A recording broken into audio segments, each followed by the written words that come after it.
қайырлы күн.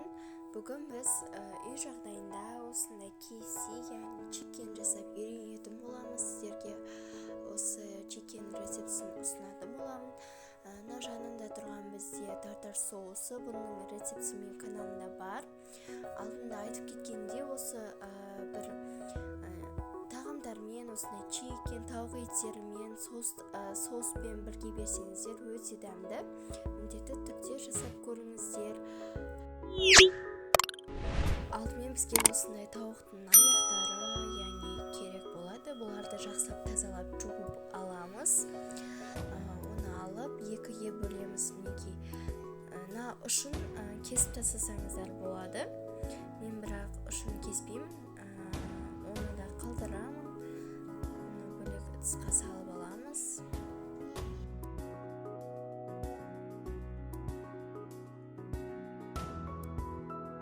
Бөлек ыдысқа салып аламыз. Енді менде осындай чикенге арналған өзіндік приправалары бар. Хрустящий, острых деген сияқты сондай нелері бар. Мен осыларды қосып сразу пісіре берсем болады, бірақ мен олай не істемеймін. Описанияға сіздерге бұндай приправаларыңыз болмаса, нелерді белгілеп кетемін. Үй жағдайында приправа белгілеп кетемін. Бұл жерге перец салдым, жаңағы чикенге арналған приправаны салдым, және де осындай паприканы салдым. Тұзымызды саламыз.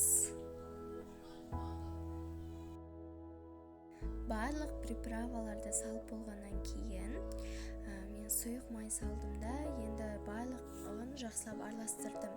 Енді осылай өзінің ыдысына пищевой пленканы жауып, холодильникке 1 сағатқа жібереміз.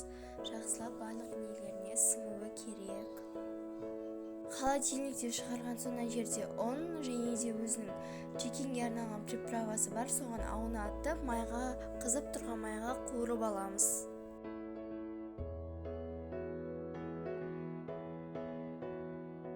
Екі жағынан аунатып пісіреміз. Осылай салып аламыз. Мен мынандай салфетканы төседім. Екі жағынан қызартып пісіріп алдым. Мінекей осындай болып шықты, өте дәмді. Сіздер де жасап, жақындарыңызды қуантыңыздар. Ас болсын.